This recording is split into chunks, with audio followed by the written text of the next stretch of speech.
में अगर हम बात करें आज तो एक हिस्टोरिकल डे आप कह सकते हैं रहा है आज के इस मैच में, और कई सारे रिकॉर्ड जो है आप टूटे हैं। आप इसे रिकॉर्ड ब्रेकिंग डे कह ले। सबसे पहले जो वैलेंटाइन डे कह रहे थे उन सबको हैप्पी वैलेंटाइंस डे, लेकिन इस वैलेंटाइंस डे को किस तरह से चेंज किया गया, अगर हम क्रिकेट के पर्सपेक्टिव से बात करें तो एक रिकॉर्ड ब्रेकिंग डे भी गिना जाएगा। अगर आप नेपाल क्रिकेट हिस्ट्री की यहाँ पर बात करेंगे, कई सारे रिकॉर्ड्स टूटे हैं और वो सारे रिकॉर्ड जो है जैसे जैसे बने हैं वैसे वैसे उसी इंस्टेंट तुरंत एक मिली सेकंड में दिल्ली क्रिकेट ने आपके सामने अपडेट किया है कम्युनिटी के थ्रू। आप जाकर सारे रिकॉर्ड्स एक बार जरूर देखिएगा क्या क्या रिकॉर्ड नेपाल के बैट्समैन ने हो, नेपाल टीम ने हो, या फिर यहाँ तक कि नामीबियन कुछ बैट्समैन ने भी रिकॉर्ड बनाए हैं वो क्या कुछ है। लेकिन रिकॉर्ड ब्रेकिंग हिस्ट्री आज रही है नेपाल क्रिकेट में। अगर हम बात करें, ये तो हो गया एक पहला रिएक्शन कि आज किस तरीके का मैच रहा, तो आप कह सकते हैं कि आज रिकॉर्ड ब्रेकिंग डे था नेपाल के क्रिकेट हिस्ट्री में, खास करके ओडीआई हिस्ट्री में। अब यहाँ पर चलते हैं अगले फेज की तरफ, होम कंडीशंस और इस तरीके का परफॉर्मेंस। जी हाँ, टीम में आए, जैसे कि मैच में हमने कहा था कि होम कंडीशंस जो है बहुत अच्छे से जो प्लेयर्स हैं वो जानते हैं, यहाँ पर काफ़ी ज़्यादा क्रिकेट वो खेले हैं और एक पॉजिटिवनेस रही है जब भी वो टीम में खेले हैं। अभी रिसेंटली उन्होंने यूएई को भी यहाँ पर सीरीज में हराया और उससे पहले भी पीएनजी के खिलाफ भी 2 मैचेस हुए थे, लेकिन वो दोनों जीत नहीं पाए, लेकिन दोनों ही हाई स्कोरिंग गेम्स हुए थे। होम एडवांटेज में आए तो परफॉर्मेंस ये इस तरह की कुछ निकल कर आई, लेकिन क्या सिर्फ होम एडवांटेज होना ही काफ़ी है? क्या और बड़े रीजंस रहे हैं कि क्या होम में आकर आप सिर्फ मैच जीत सकते हैं? ऐसा बिल्कुल भी नहीं है, क्योंकि इससे पहले मेरे ख्याल से 8 या 9 मैचेस में 40% विनिंग रेशियो था नेपाल का ओडीआईज में। अपने टीम में अगर मैं बात करूं, ओडीआई मैचेस की मैं बात कर रहा हूं, तो ऐसा नहीं है कि सिर्फ आप होम में आए तो चलिए, उसके साथ साथ आपको परफॉर्मेंस भी देनी है, उसके साथ साथ कई सारे बॉक्सेस हैं वो आपको टिक करने हैं। आखिर वो कौन से बॉक्सेस हैं जिन्हें नेपाल ने आज टिक किया और कौन से बॉक्सेस हैं जहां पर नामीबिया टिक करने में नाकामयाब रह गया, वो आपको बहुत ही बेहतरीन तरीके से डेलिवरी एनालिसिस में एंड समझाने वाला है। तो सबसे पहले अगर हम बात करें, नामीबिया ने पहले यहाँ बैटिंग की और बैटिंग करके एक बहुत बड़ा टारगेट जरूर लगाया, लेकिन फेज बाय फेज जानना बहुत जरूरी हो जाता है, क्योंकि अब चलते हैं हम एक सीरियस एनालिसिस की तरफ जो ब्रेक करके देगा आपके सामने कि आखिर इस मैच का रिजल्ट नेपाल के फेवर में एट द एंड किस तरह से आया। नहीं, बिल्कुल सही कहा आपने। देखिए, अगर शुरुआत की बात करें, जब शुरू हुआ मैच, सबसे पहले तो ओपनिंग से ही लगा कि ये किस आखिर फिर से एक एक्सपेरिमेंट यहाँ नामीबिया की तरफ से हुआ है, जो आपने मैच में उठाया था। बिल्कुल सही कहा आपने, और ये चीज़ें बहुत ज़्यादा फ्रजाइल है नामीबिया में। ओपनिंग स्लॉट अभी भी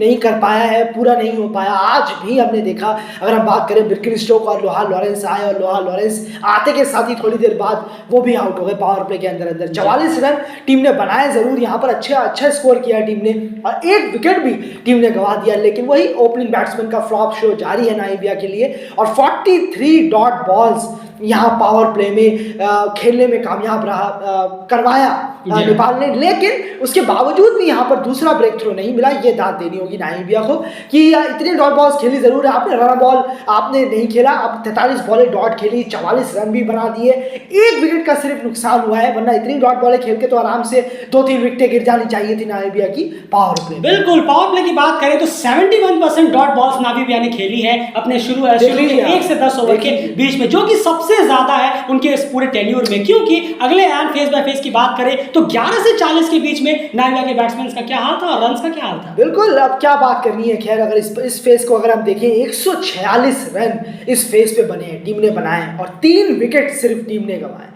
बेस्ट फेज गया था नामीबिया के लिए अगर हम ये बात करें। उसके बाद यहाँ डॉट बॉल्स आप देखिए कितना फासला आ गया है, 92 डॉट बॉल सिर्फ खेली है उन्होंने।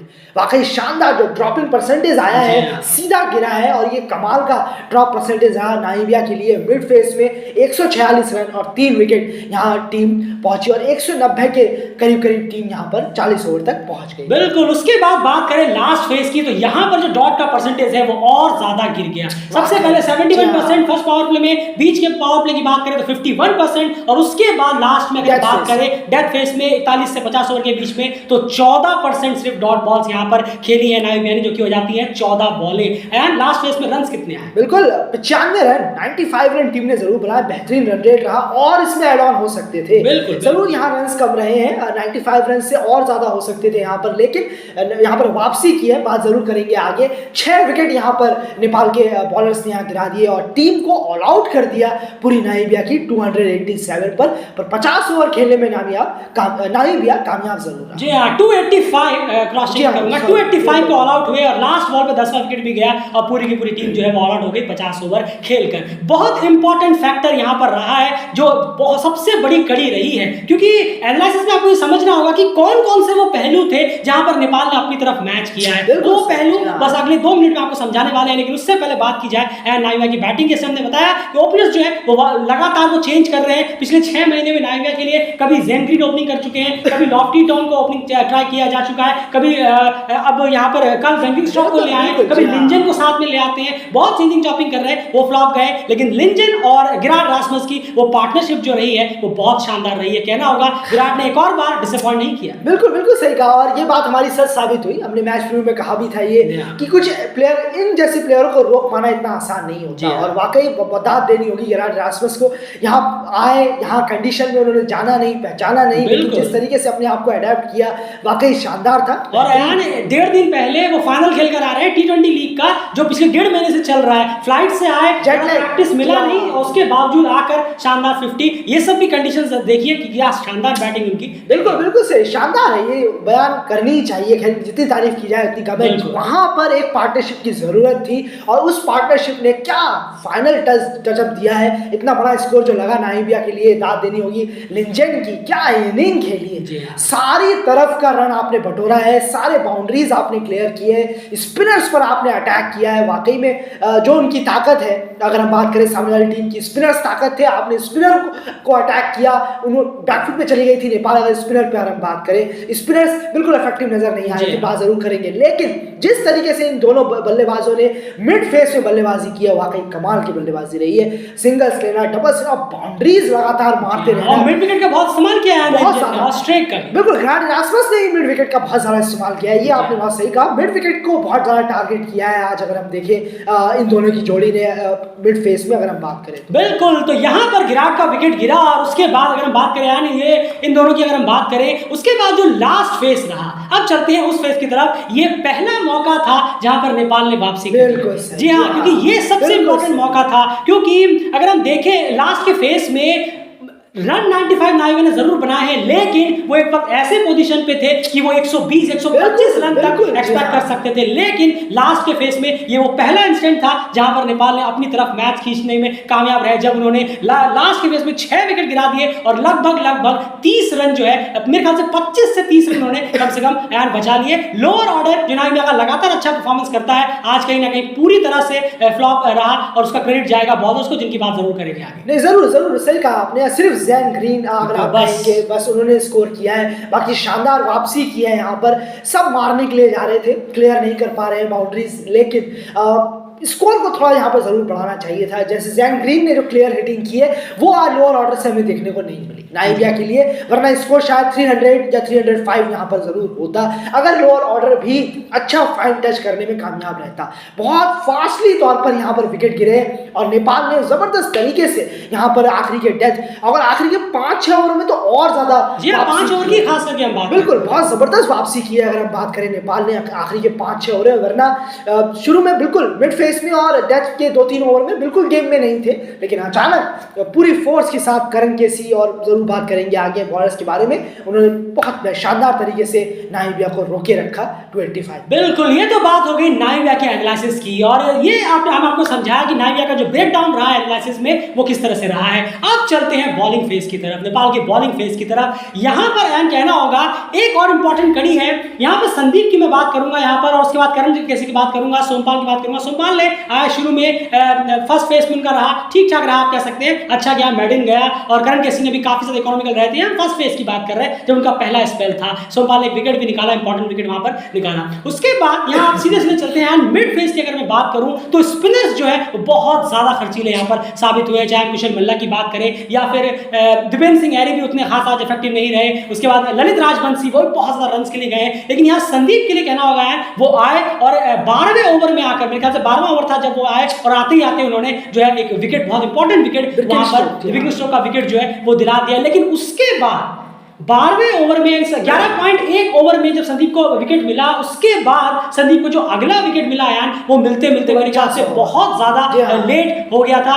ये जो फेस रहा, ये सबसे बड़ा रीजन रहा कि आपको आज पता है कि संदीप लामिछाने का ये सबसे महंगा स्पेल भी है ओडीआई में। जी हाँ, वो एसोसिएट में, इंटरनेशनल में सबसे ज्यादा विकेट लेने वाले प्लेयर जरूर बन गए, लेकिन इसके साथ साथ एक अनचार रिकॉर्ड भी जरूर यहाँ पर जुड़ा है। एंड इस मिड फेस की मैं बात करना चाहूंगा, जैसे कि हम एक्सपेक्ट कर रहे थे कि संदीप काफी वक्त बाद आ रहे हैं मैच खेलने के लिए, थोड़ा लाइन लेंथ में दिक्कत हो सकती है, थोड़े जो गेंदें पड़ रही है उसमें दिक्कत होती है, और वो देखने को मिला। नहीं, जरूर देखने को मिला। लेग स्टंप पे ज्यादा जा रहे हैं और बॉलों को ज्यादा आगे रख रहे हैं। अगर आप देखेंगे, जिसमें अगर आपने मैचेस जरूर देखा होगा सब, जिसमें ज्यादातर हिटिंग लगी है, वो ज्यादा आप कहेंगे फुल बॉल ज्यादा है, ज्यादा स्लॉटी एरिया में ज्यादा अगर आप कहेंगे उससे तो ज्यादा बॉल है। अगर आपने लिंजेन के शॉट्स देखे होंगे और किस तरीके से उन्होंने खेला है, उन्हें ज्यादातर मिड विकेट पे खेला है, उन्हें ज्यादातर शॉट जो उन्होंने लगाए हैं, तो यहाँ पर स्लॉटी एरियाज में काफी ज्यादा बॉलें दी हैं। और कहना होगा स्ट्रगल जरूर किया है उन्होंने। अगर हम एक बॉल की बात करें जो उन्होंने लेग स्टंप पे डाली, लिंजन ही उस वक्त बैटिंग कर रहे थे, लेग स्टंप पे डाली, वो आसिफ शेख से छूट गई और सीधा चौकी की तरफ चली गई। तो मिस बहुत ज्यादा कर रहे थे वो अपनी लेंथ को, अपनी लाइन को। तो ये जरूर है, स्ट्रगल जरूर किया है आज उन्होंने, और आज ही उन्होंने ये रिकॉर्ड बनाया। देख लीजिए आप, रिटर्न होने के बाद ही उनका ये रिकॉर्ड बना कि सबसे वर्स्ट स्पेल आज हमें देखने को मिला है संदीप लामिछाने के बॉलिंग से। उम्मीद है कि अगले मैचों में जल्दी से जल्दी इसको ठीक करेंगे, वो जरूर वापसी करें। बिल्कुल, वर्स्ट स्पेल जो है वो फिगर्स के लिहाज से याद रखिए, विकेट्स के लिहाज से नहीं, क्योंकि अब तक उन्होंने 10 ओवर में 65 रन दिए थे। ये एक बार इस बार उन्होंने 66 रन दिए, जो कि सबसे ज्यादा हाईएस्ट हो जाते हैं। लेकिन एक बहुत इंपॉर्टेंट विकेट उन्होंने निकाला, जो शायद आपको शायद इतना समझ में ना आए, बाकी जो लोग समझते हैं वो जरूर समझेंगे, लेकिन एक ऐसा विकेट उन्होंने निकाला था जो बहुत ज्यादा कह सकते हैं कि नेपाल के लिए सेकंड चांस रहा, कि एक सेकंड जो रिवॉर्ड है वो उन्होंने ग्रैब किया एक जीत की तरफ। वो विकेट कौन सा था वो जरूर बताएंगे, लेकिन यार उससे पहले करण केसी का स्पेल आप जरूर एक्सप्लेन करें। 5 रन निकाला है, वैलेंटाइन बॉय ने। नहीं, जरूर देखिए, बहुत बेहतरीन जो वापसी कराई है, वापसी भी अच्छी होनी जरूरी। आप डेथ मैच जरूरी नहीं कि आपकी शुरुआत कैसी गई, मिड फेस कैसा गया, आपने 2-0 था वहां पर, चलिए आपने अच्छा किया, लेकिन उसके बाद आपने डेथ फेस में बहुत बेहतरीन आपने वापसी की नेपाल के बॉलर्स ने, और यहाँ पर 6 विकेटें निकाली, और जिसमें कि करण केसी का तो बहुत बड़ा कंट्रीब्यूशन रहा है। बहुत बेहतरीन आज उनकी बॉलिंग रही है, लेकिन ये उम्मीद है कि आपको स्टार्टिंग फेस में ये काम करने की ज़रूरत है। ये जो चेज हुआ है इसकी बात ज़रूर करेंगे आगे, लेकिन बॉलिंग में बहुत ज़्यादा डिसिप्लिन की ज़रूरत है। यहाँ पर अगर हम बात करें, बॉलिंग बहुत ज़्यादा पुअर रही है। 285 रन होम ग्राउंड में आपकी बॉलिंग जिस तरीके की है, यहाँ पर स्पिनर्स इतने ज़्यादा स्ट्रगल किए हैं, पेसर्स ने बहुत ज़्यादा स्ट्रगल किया है, अर्ली ब्रेक थ्रोज नहीं मिला, मिड फेस में यहाँ पर विकेट का पता नहीं है। एक चीज़ मैं यहाँ ज़रूर बोलना चाहूँगा कि दीपेंद्र सिंह हैरी ने 8 ओवर में 26 रन दिए। एक बार बॉल करने वाली है यहाँ पर, 8 ओवर में 26। लेफ्टी बैट्समैन जब सामने ज़्यादा है तो यहाँ पर ज़रूर था कि आप लेफ्टी जो आपके पास लेफ्ट आर्म स्पिनर्स हैं उन्हें अगर आप कम कर देते। ये चलो छोटी चीज़ें हैं जो शायद लोगों को लगेगा कि आज दिन ही खराब है भाई, क्या बातें कर रहे हो, आज दिन ही खराब था, पिट सकते हैं, लेकिन शायद ये हो सकता था। एक चीज़ गौर करने वाली बात है, आप 8 ओवर में 26 रन दिया। आप ललित राजवंशी और कुशल मल्ला का आप उठाकर देखिए एक बार स्टार्ट, अगर आप उठा के देखेंगे आज जो इकोनॉमी रही है उन दोनों की, थोड़ा सा यहाँ पर और लेफ्ट हैंडर ज़्यादा है सामने वाली टीम जी। और संदीप का तो हम कह सकते हैं कि संदीप का आज थोड़ा सा वापसी के बाद पहला दिन था, लेकिन पेसर्स के लिए यहाँ पर एक्सक्यूज नहीं है। और एक चीज जरूर है, फिर सोमपाल कामी के 10 ओवर नहीं हुए, ये ध्यान देने की जरूरत है। 50 ओवर टीम ने खेल लिए, आपके मेन बॉलर्स के यहाँ पर 10 ओवर नहीं हुए हैं। थोड़ा सोच कर देखिए, अच्छा है कि आज आप अपने होम ग्राउंड में हैं, बाहर होते तो पता नहीं क्या हो जाता, लेकिन प्लीज इस बात को ध्यान में रखकर देखिए। ये छोटी छोटी चीजें होती हैं, ये समझते हैं कि अरे हो गया ना, क्या इसके पीछे पड़े हो, क्यों पखेड़ा खड़ा कर रहे हो इस चीजों का। नहीं, ऐसा नहीं होता। बड़े बड़े मैच विनिंगों में ऐसा नहीं किया जाता। सख्त से सख्त मना होता है कप्तान के लिए कि बॉलर के साथ कुछ भी छेड़खानी की जाए। जी हाँ, तो ये बहुत जरूरी हो जाता है और उनके 10 ओवर पूरे चाहिए। रोहित को कहीं ना कहीं मेक श्योर करना होगा। देखिए, एनालिसिस का यही मतलब होता है कि एक बारीकी आपको समझाएं, यही होता है, क्योंकि आप इमोशंस में बह जाएंगे, सोचेंगे मैच जीत गए, बात खत्म हो गई, लेकिन उसी बीच में छोटी छोटी गलतियां होती हैं। वो तब जब हारने पे निकल कर आती हैं तो आपको लगता है कि अचानक से क्या हुआ, लेकिन अचानक से होता नहीं है। लगातार एक प्रोसेस है जो चलता रहा था, जो जीत की वजह से आपने ढक दिया, और इसी के लिए डेविड है आपके सामने जो एनालिसिस प्रेजेंट करता है। आप चलते हैं यहाँ चेस की तरफ। जी हाँ, 286 रन चेस करने के लिए जब टीम ग्राउंड पे उतरी तो कहीं ना कहीं एक रिकॉर्ड उनके सामने था, क्योंकि ये इस तरह का स्कोर आज तक नेपाल ने चेस किया नहीं था। और अगर ये चेस हो जाता तो ओडीआई हिस्ट्री में उनके नेपाल क्रिकेट के सबसे बड़ा चेस, सक्सेसफुल चेस ये कहलाता।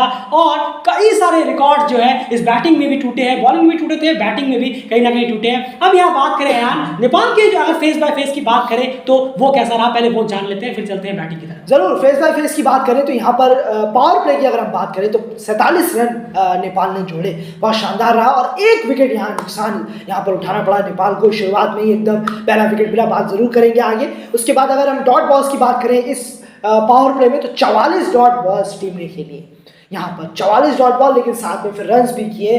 फिर से यहाँ दाद देनी होगी कि चलिए आपने 73% शायद आपका रहा है डॉट परसेंटेज पहले पावर प्ले में। जी हाँ, और फिर भी आपने यहाँ 47 रन खड़े कर दिए, ये बहुत अच्छी बात है। उसके बाद अगर हम मिड फेस की बात करें, कमाल है, मिड फेस में इतने ज़्यादा रन बल्ले से देखना वाकई में ये बड़ा अजीब नज़ारा लगता है। नेपाल के बैट्समैन के लिए 172 रन टीम ने बनाए। हाँ, और बॉलें थी 180 बॉलों में 172 रन बनाए हैं मिड फेस में, जो कि आउटस्टैंडिंग परफॉर्मेंस रही है। लेकिन बात जरूर करेंगे उसके बाद, 4 विकेटें इस फेस में जरूर गिरी, और लेकिन रन्स काफी ज्यादा रन्स यहाँ पर टीम ने बनाए, 108 डॉट बॉल्स। ये भी डॉट बॉल्स का फासला भी यहाँ पर काफी रहा है, काफी बढ़ गया। अगर आप देखेंगे डॉट बॉल्स का परसेंटेज यहाँ बहुत ज्यादा है। उसके बाद हम लास्ट फेस में जाएं, डेथ फेस में 68 रन टीम ने बनाए और 3 विकेटें सिर्फ यहाँ पर टीम ने अपने गंवाए हैं, और टीम जीतने में कामयाब रही 2 विकेटों से। बिल्कुल, तो ये रहा फेस बाय फेस का हाल नेपाल का, जो हमने आपके सामने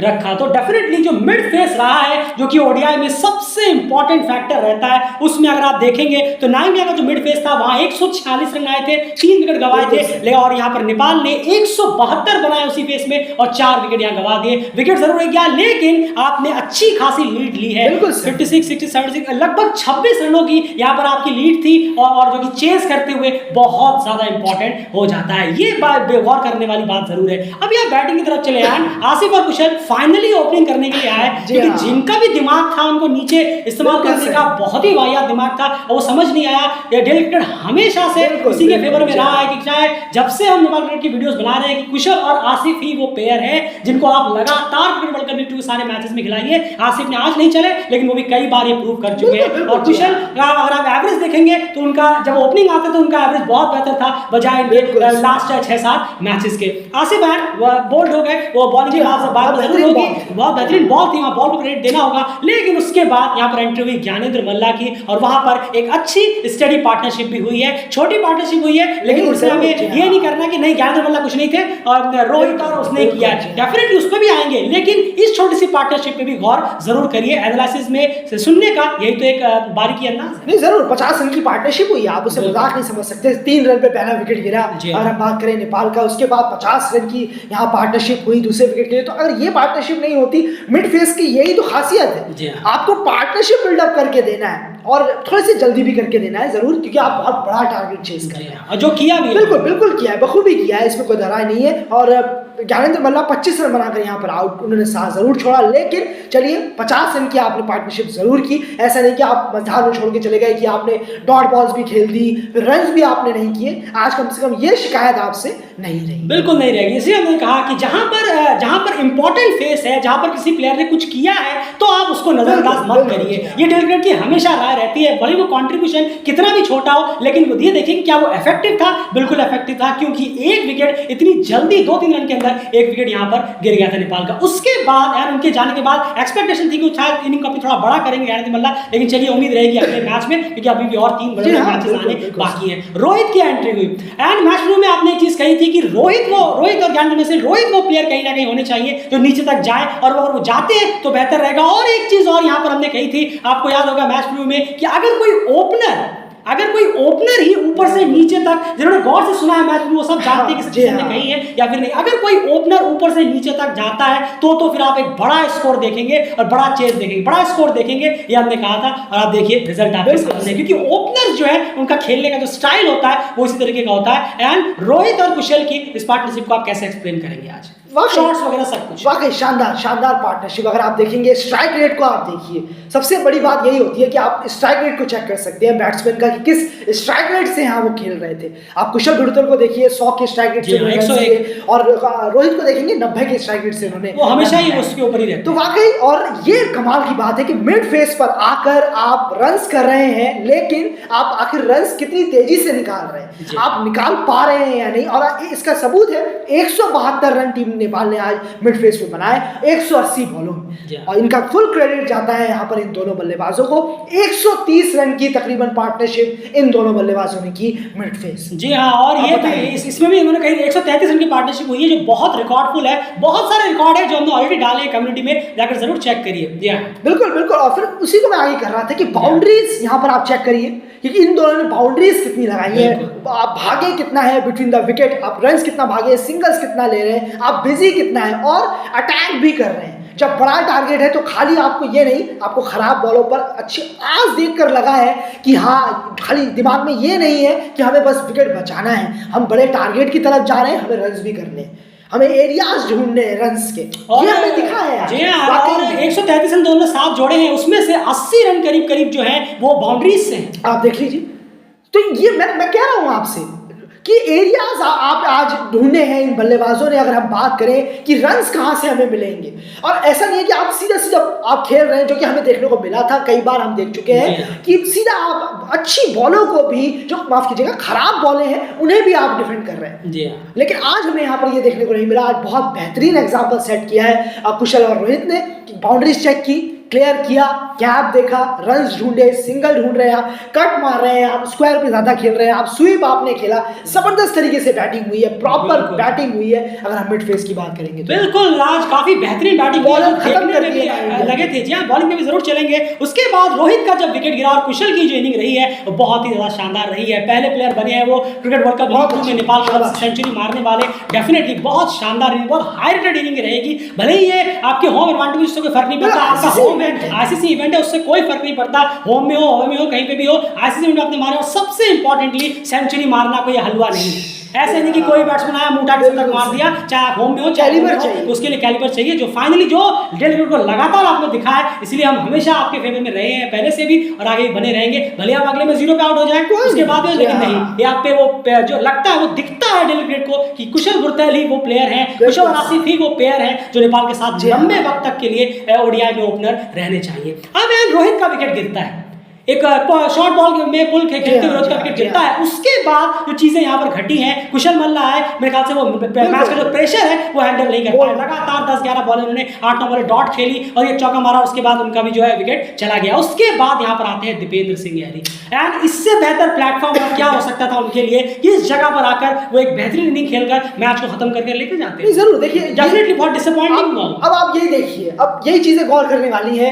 2 विकेट यहाँ लगातार गिरे, क्या चल रहा था यहाँ पर टॉप ऑर्डर से एक बैट्समैन आ रहा है, लेकिन अब साथ नहीं मिल रहा। जी हाँ, एग्जैक्टली जो हमने अपने मैच रिव्यू में कहा था वो ये साबित कर रहे थे धीरे धीरे यहाँ पर बल्लेबाज कि भाई हम तो साथ नहीं देंगे, हम जा रहे हैं पैविलियन। कुशल और दीपेंद्र ने खास करके ये मेक श्योर कर दिया था। कुशल मल्ला की बात कर, बिल्कुल सही कहा आपने। उसके बाद कुशल गुरतैल अच्छा कर रहे हैं, जा रहे हैं, दोनों ने साथ छोड़कर चले गए, और साथ छोड़कर चले गए तो चले गए। ऐसी बॉलों में जाते तो समझ में भी आता है कि चलिए हाँ, आपने कोई एकदम खतरनाक सी बॉल आ गई, कोई हो गया, लेकिन अब आप अच्छा खासा कर रहे हैं, आपने बॉलें भी रोक ली। और दीपेंद्र सिंह यानी तो खैर वो तो ओडीआई में खैर सेट ही नहीं हो पा रहे हैं, पता नहीं कब होंगे, आखिर मैच बीतते चले जा रहे हैं। बहुत सारा वक्त उनको ऑलरेडी हो चुका है। और यार एक चीज और यहाँ बताने देखने वाली है, जो गौर करना होगा एनालिसिस में हमें कम से कम, कि इस मौके पे जब यहाँ पर विकेट्स गिर रहे थे तो कुशल ने खराब शॉट्स नहीं खेले, नहीं, उन्होंने सिंगल ये एक दाद देनी होगी। सिर्फ शतक के लिए कुशल को अप्रिशिएट मत करिए कि आपने शतक मार दिया, वाह कमाल कर दिया, बहुत हो गया, नहीं,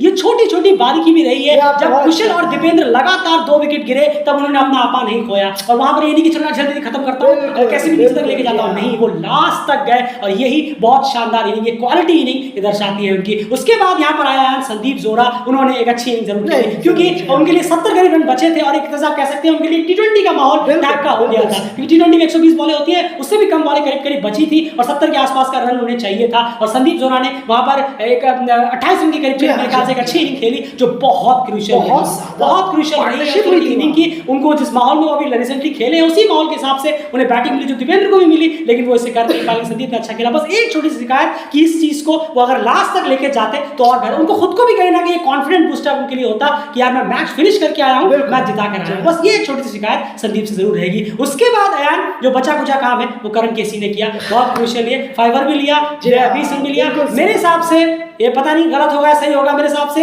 नेपाल गवर्नमेंट को जो है वो ये 1.5 मिनट तो रिक्वेस्ट करना चाहेगा, आप वैलेंटाइन डे के नाम के साथ ब्रैकेट में करण केसी डे भी जोड़ना शुरू कर दीजिए ऑफिशियली। बिल्कुल सही कहा आपने, क्योंकि वो इसी दिन में आके चलते हैं, ये सच में हैरानी होती है क्योंकि इसी दिन में आके चलना ये बड़ी अजीब बात है। और खैर बहुत बढ़िया एक्सपीरियंस प्लेयर है वो, इसमें कोई दोहराई नहीं है। और बल्ले से आज जो लोअर ऑर्डर का यही काम है जो आज संदीप जोरा और करण केसी ने किया है, बिल्कुल एग्जैक्टली यही काम है। आज इतने बेहतरीन तरीके से आज बैटिंग सजी है। और एक चीज और है, यहाँ पर थोड़ी सी और बात है, यहाँ पर अगर गुलशन होते तो उनसे भी यही एक्सपेक्ट होता, और मुझे पूरी उम्मीद है गुलशन भी ये करके जरूर दिखाते, क्योंकि संदीप जहां पर आते वहां शायद गुलशन आते हैं, शायद और पहले आते, ये काम हो जाता है, बैटिंग डेप्थ थोड़ी सी और ज्यादा होती है। बिल्कुल सही कहा आपने, और जितनी ज्यादा बैटिंग डेप्थ रहती खैर उतना बेटर होता है, लेकिन यहाँ पर शानदार काम किया है। लोअर ऑर्डर ने भी आज अपनी तरफ से कंट्रीब्यूट किया है, फंसा के नहीं चले गए लोअर ऑर्डर, हर बार की तरह बेहतरीन कंट्रीब्यूट किया। और कुशल बुर्तेल और लिंजन की भी इनिंग बड़ी शानदार रही है। जी हाँ, बिल्कुल बात करें 70 रन चाहिए थे जब संदीप आए,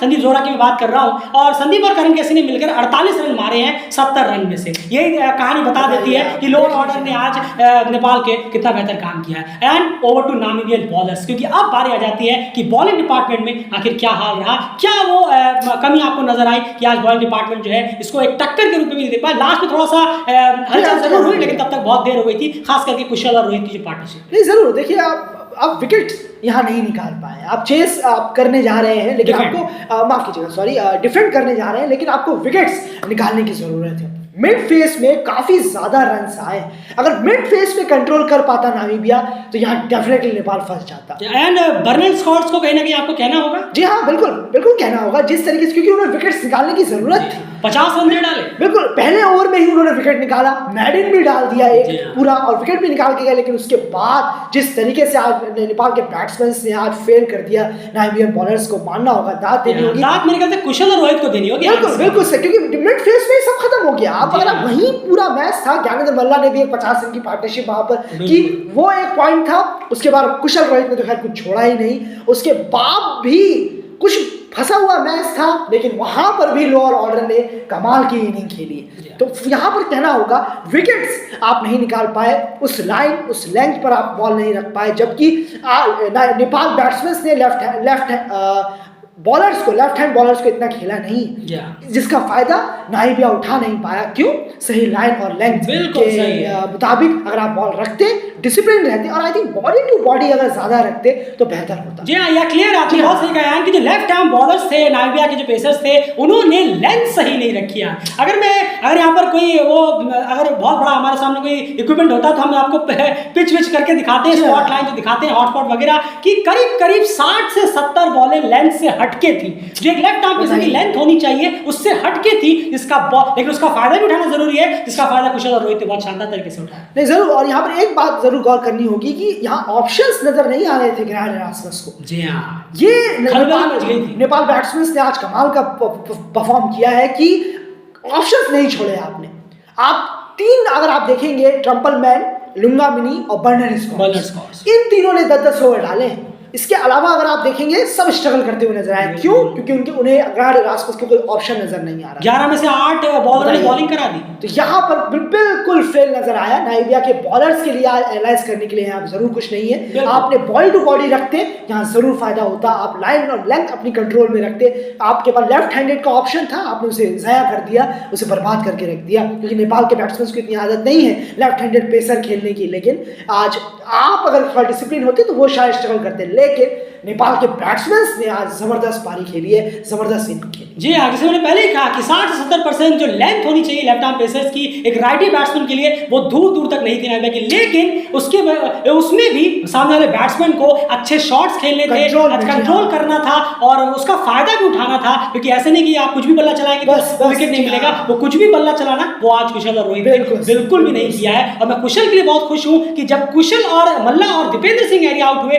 उस वक्त उन्होंने आपा नहीं खोया, वो बहुत इंपॉर्टेंट फैक्टर था, उस फैक्टर को आप मिस आउट नहीं कर सकते। और उम्मीद है लिंजन के लिए तो शब्द, क्योंकि इस कंडीशन में आके मैं चाहूंगा आप जरूर कुछ बताएं, आप बैटिंग को अच्छा समझा पाते हैं, तो शब्द लिंजन के लिए, क्योंकि वो पहली बार यहाँ इसमें कोई दौराई नहीं है। डेफिनेटली इसने शुरू में ही बात की कि लिंजन की जो इनिंग रही है वो काबिले तारीफ रही है, क्योंकि उनके लिए बिल्कुल अवे कंडीशंस थे, यहाँ पर वो पहली बार आए खेलने के लिए और जिस तरह की इनिंग और लगातार ये दूसरी बार है, पिछले मैच में नेपाल के खिलाफ सेंचुरी लगाई थी और यहाँ पे सेंचुरी, और इतना ज्यादा निडर, और सबसे इंपॉर्टेंट है जो उनकी इनिंग में रहा है वो है एग्रेशन। बिल्कुल, और वही हमें कुशल और रोहित में देखने को मिला है, लेकिन उनकी इनिंग में जो एग्रेशन रहा है वो जबरदस्त रहा है। उन्होंने कुछ नहीं देखा, सामने करण है, सामने संदीप है, या सामने आपका ललित राजवंशी है, कितने भी हाईएस्ट विकेट टेकर है, कौन है क्या है, नहीं, उन्होंने अपना गेम प्लान याद रखा और हाँ शॉट्स भी उन्होंने गैप में खेले हैं, जहां पर उन्होंने देखा कि नहीं यहाँ अगर मैं शॉट लेता हूं तो यहाँ मेरी तरफ जो फील्डिंग जो है वो नहीं है। तो ये रहा है इस मैच का हाल और ये सबसे बड़े रीजंस रहे हैं आज के इस मैच के नेपाल के